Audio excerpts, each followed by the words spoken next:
All right, so welcome back. Six important topics today: environment, governance, economy, and India's foreign policy in action. Let's go. So, first of all, we have the uh, NGT clears Great Nicobar project. Now, on February 16, 2026, a six-member special bench of the National Green Tribunal upheld the environmental clearance for the Great Nicobar Island Development Project.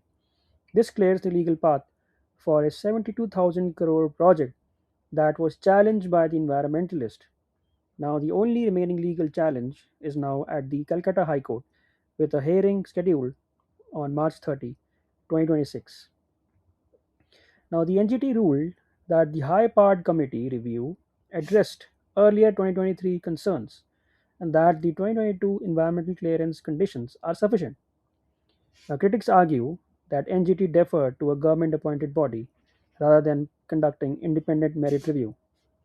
The project's footprint covers roughly about 166 square kilometer, about one-fifth of the Great Nicobar Island, requiring one of the largest single forest clearances in recent Indian history. The Great Nicobar is just 150 km from the Malacca Strait, through which 80% of India's oil imports pass.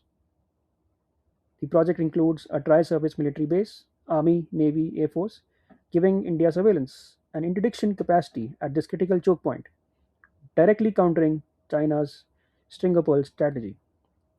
NGT is the National Green Tribunal set up under the NGT Act 2010 to adjudicate environmental disputes.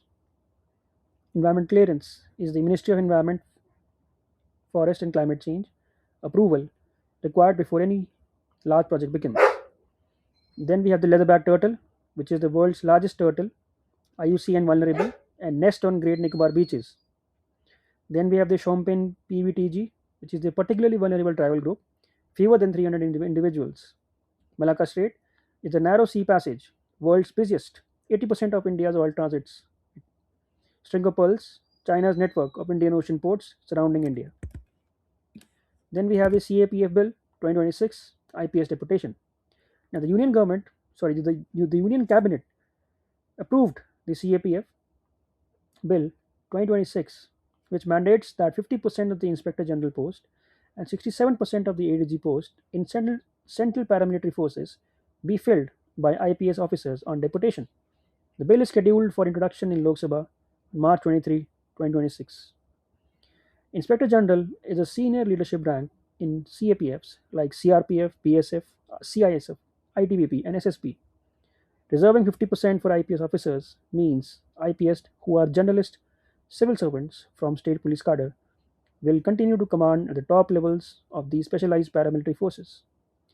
The Supreme Court in May 2025 had upheld CAPF cadre officers' right to senior promotions, a landmark ruling for approximately 13,000 dedicated paramilitary professionals.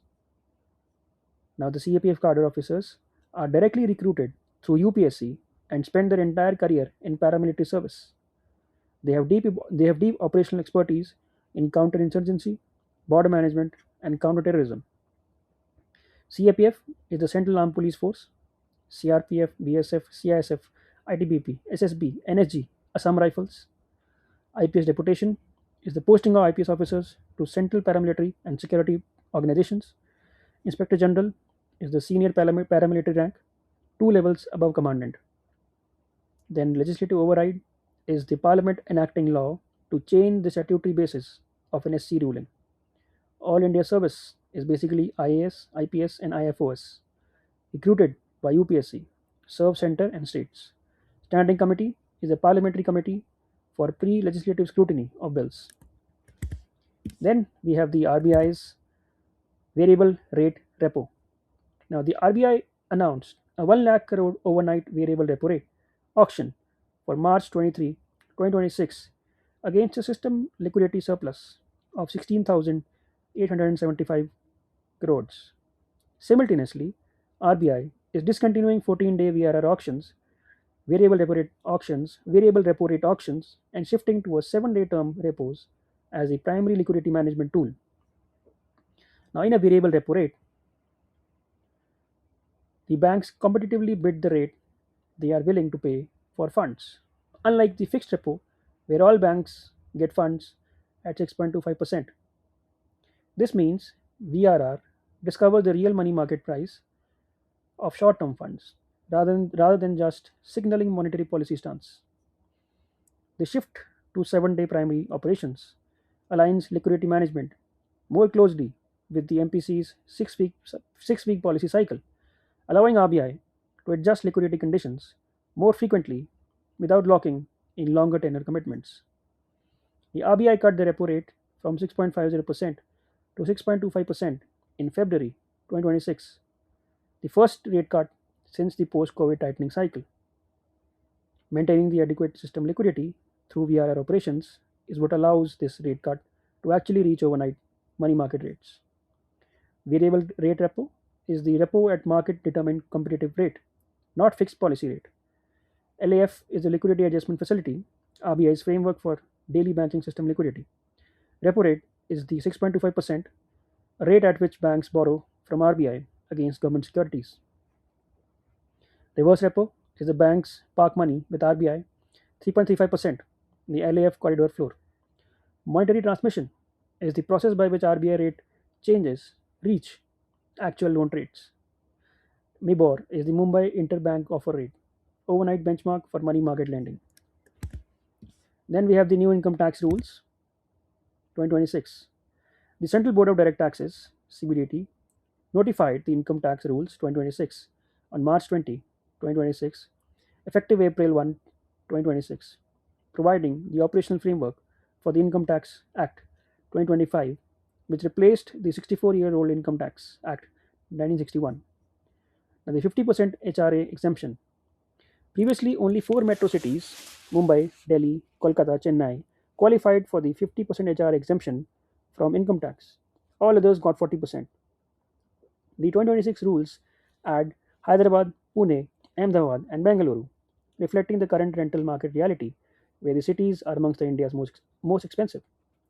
The significant economic presence means foreign digital companies like Netflix or Google can be taxed in India without having a physical office here, just by earning 2 crores from Indian transactions or having 3 lakh Indian users. This is India's implementation of the global OECD BEPS framework for taxing the digital economy. Company cars provided to employees are taxed as taxed as perquisites. Now, previously based on engine capacity in cubic centimeters, which is meaningless for electric vehicles. So CBDT is the Central Board of Direct Taxes, apex body for direct tax administration. HRA is the house rent allowance, salary component, partial partially exempt under income tax rules. Significant economic presence (SEP) is the taxation trigger for foreign digital firms based on India economic activity. Income Tax Act 2025 is replaced. It replaces the 1961 Act, 600 sections, digital economy provisions included. BEPS is the base erosion and profit shifting OECD framework to prevent multinational tax avoidance, and EV tax is the prerequisite for employer provided electric vehicle, now price battery based, not engine CC. Then we have uh, the India-China border trade. Lipu Lake reopens.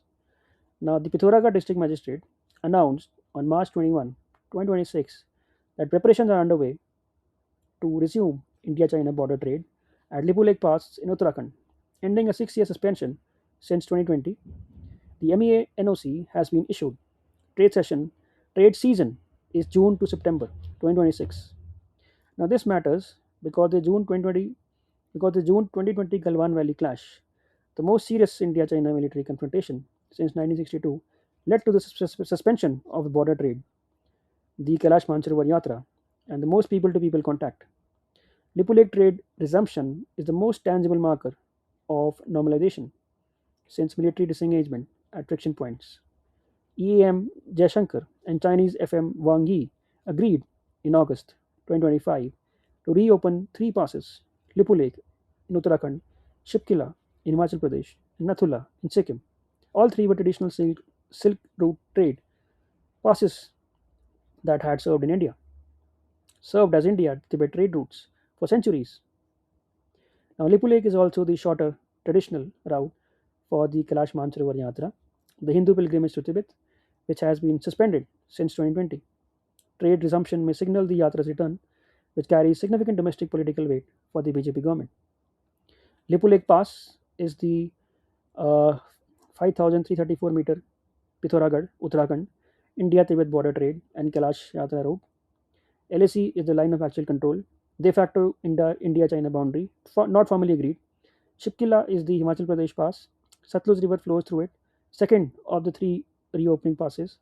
Nathula is the Sikkim pass, reopened 2006. Historically busiest Silk Route point, Kailash Mansarovar Yatra is the MEA operated annual pilgrimage to Tibet. Two routes, Lipulek and Nathula. Kalapani dispute is the Nepal claims Kalapani Lipulek area. India administers it. Unresolved tri-junction issue. And last we have the India-Iran MOU plus UNSC co-sponsorship. Now India signed an MOU with Iran on March 12, 2026 after 3 days of negotiations between EAM Jaishankar and Iranian FM Abdolian, providing safe passage for Indian flag tankers through the Strait of Hormuz. In the same week, India co sponsored a UNSC resolution against Iran's maritime activities. Now, the Hormuz crisis had stranded 22 vessels with 611 Indian seafarers. Iran had seized three tankers carrying Indian cargo. The bilateral MOU creates a maritime coordination mechanism between Indian and Iranian authorities, allowing Indian chartered vessels advanced notification and safe passage guarantee. Now, India's decision to co sponsor a UN Security Council resolution against Iran in the same week as the bilateral MOU is a stark illustration of multi alignment, engaging Iran for immediate national benefit while joining international pressure on the same country. Now, strategic autonomy is India's core foreign policy doctrine, which argues that India will pursue national interest independently of power blocs. The Iran episode is the sharpest recent test. Is simultaneous bilateral engagement and USC condemnation principal autonomy or simply transactional pragmatism without a coherent long term framework? So, again, strategic autonomy is India's doctrine of independent foreign policy, free from great power bloc alignment. Chabahar Port, India operated Iranian port, India's gateway to Afghanistan and Central Asia. Strait of Hormuz is a Persian Gulf choke point. 80% of India's oil imports pass through it. UNSC is the UN Security Council, 5 permanent plus 10 non permanent members, India non permanent. Multi alignment is India's practice of maintaining concurrent relationships with competing powers. And India Iran MOU on March 12, 2026. Jay Shankar Abdolian, safe passage for Indian tankers. So that's it for today's session. We've had environment, governance, economy, and foreign policy. So stay consistent, stay sharp. See you tomorrow.